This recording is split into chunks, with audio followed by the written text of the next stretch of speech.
السلام علیکم ورحمۃ اللہ وبرکاتہ۔ دوستو، آج کی ویڈیو میں ہم بات کریں گے، آج ہمارا ٹاپک ہے کیا عورت اور مرد حیض کی حالت میں ہم بستری کر سکتے ہیں یا نہیں۔ اگر کوئی شخص شدید مجبور ہو، کوئی مرد شدید مجبور ہو اور وہ اپنی بیوی سے ہم بستری کرنا چاہے، اس کی بیوی پیریڈ سے ہو، حیض سے ہو، کیا اس کو اسلام اس کی اجازت دے دے گا کہ وہ ایسی حالت میں بھی ہم بستری کر سکتا ہے یا نہیں، یعنی حیض کی حالت میں ہم بستری کر سکتا ہے یا نہیں؟ اس بارے میں صحیح رہنمائی کر دیجیے قرآن اور حدیث کی روشنی میں۔ دیکھیں بھائی، اس مسئلے کا جواب یہ ہے کہ حیض کی حالت میں ہم بستری کرنا یہ کسی بھی صورت میں جائز ہے ہی نہیں، چاہے اضطراری کیفیت ہو، یعنی بہت شدید اس کو ایک شہوت کا غلبہ ہو شوہر کے اوپر یا بیوی کے اوپر، تو کسی بھی قسم کی کوئی اس کے اوپر مجبوری ہو، کیسی بھی وہ ہو، وہ کسی بھی صورت میں ہم بستری کر ہی نہیں سکتا ہے حیض کی حالت میں، اس لیے کہ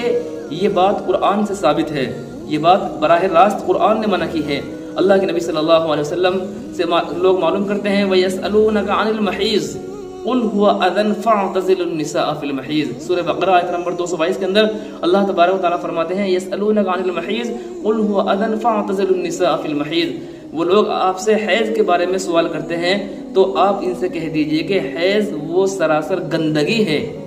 المحیض قل هو اذى، کہہ دیجئے وہ گندگی ہے، فاعتزلوا النساء فی المحیض، لہذا عورتوں سے دور رہنا چاہیے، یعنی دور رہنا کا مطلب یہاں ہم بستری ہے،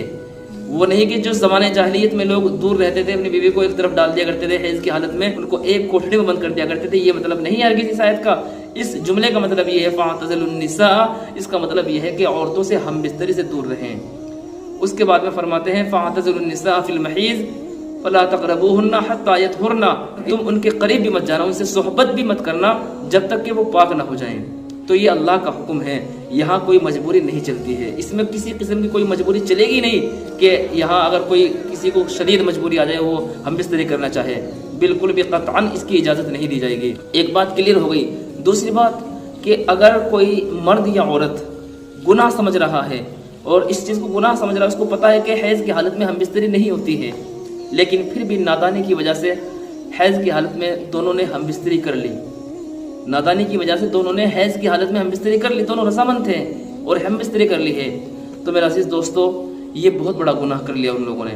ان کو چاہیے کہ وہ خوب اللہ سے عاجزی کے ساتھ میں استغفار کریں،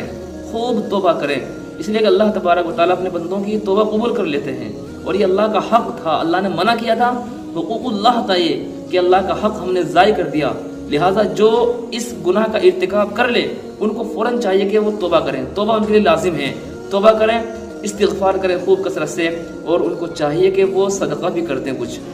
اگر یہ گناہ سرزد ہوا ہے نا، حیض کی حالت میں ہم بستری کر لی انہوں نے، پیریڈ میں ہم بستری کر لی انہوں نے، تو ان کو چاہیے کہ وہ توبہ اور استغفار کے ساتھ میں عاجزی کے ساتھ میں اللہ سے خوب دعا مانگیں، توبہ کریں، اور اس کے بعد میں پھر وہ صدقہ کریں۔ علماء نے اس کے بارے میں تحقیق لکھی ہے کہ صدقے کی بھی ایک شرط یہ ہے کہ اگر شروع ایام میں ہم بستری کر لی ہے، یعنی جس وقت عورت کو سرخ رنگ کا خون آتا ہے، گھڑا تیز سرخ رنگ کا خون آتا ہے شروع میں، ابتدائی ایام میں، ابھی حیض شروع ہوا ہے، پیریڈ شروع میں ابھی ہم بستری کر لی، تو جو اس وقت خون تازہ ہوتا ہے، گرم، اور اس وقت سرخ رنگ کا خون آتا ہے، اگر اس حالت میں ہم بستری کی ہے دونوں نے، تو ان کو چاہیے کہ ان کو دینار صدقہ کر دینا چاہیے۔ یا اگر اس وقت انہوں نے ہم بستری کی ہے حیض کی حالت میں کہ جو آخری ایام ہے، یعنی ابھی حیض کی حالت ہے لیکن خون جو ہوتا ہے وہ سرخ کے بجائے وہ زرد پڑ گیا، پیلا رنگ کے پڑ گیا، پیلا رنگ ہو گیا، یعنی اس کے دن ایام گزر گئے اور خون تھوڑا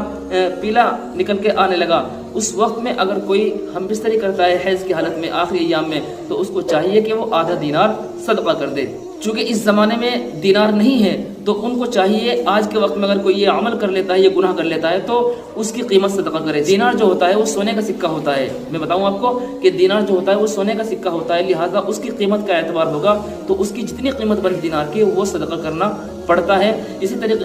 وہ صدقہ کر دینا چاہیے۔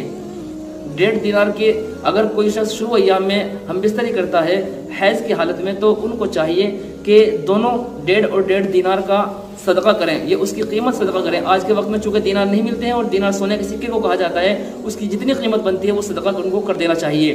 اس کے بعد میں اگر خاتون رضامند نہیں تھی، بیوی رضامند نہیں تھی، شوہر نے زبردستی کی ہے، تو شوہر کو صدقہ کرنا ضروری ہوتا ہے، اسی طریقے سے اگر یہ کوئی شخص جان بوجھ کر کے کرتا ہے، حیض کی حالت میں ہم بستری جان بوجھ کر لیتا ہے، اس کو پتہ ہے کہ یہ گناہ ہے، قرآن نے اس کو منع کیا ہے، لیکن اس کے باوجود اس کو کیا کہتا ہے نا، دیکھی جائے گی جو ہوگا۔ قرآن تو ایسے ہی،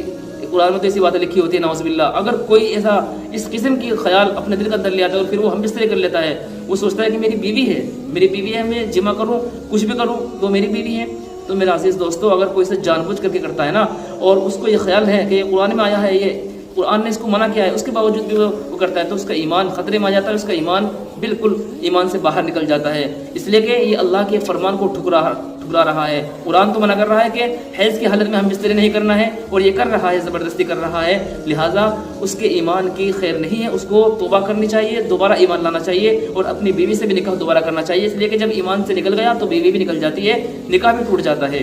تو اتنا بڑا گناہ ہوتا ہے، لہٰذا حیض کی حالت میں صبر کرنا چاہیے۔ ہاں، ناف سے لے کر کے جو نیچے کا حصہ ہوتا ہے اس کی اجازت ہوتی ہے کہ خوب آپس میں اس سے انتفاع کرے، خوب نفع اٹھائیں، یہاں تک کہ بیوی سے اگر لمس کرتے ہوئے، یعنی جس وقت بیوی سے ہم وہ سب کنار کرتے وقت اگر شوہر کی منی خارج ہو جائے تو اس کی گنجائش ہے، لیکن ایسا بھی نہیں کرنا چاہیے۔ امید ہے بات آپ کی سمجھ میں آئی ہوگی۔ آپ لوگ اس ویڈیو کو خوب زیادہ شیئر کیجیے، آپ کے بھی کوئی مسائل اور کویشچنس ہو ضرور کمنٹ باکس میں لکھیں۔ ملتے ہیں نیکسٹ ویڈیو میں، تب تک کے لیے اجازت، السلام علیکم ورحمۃ اللہ وبرکاتہ۔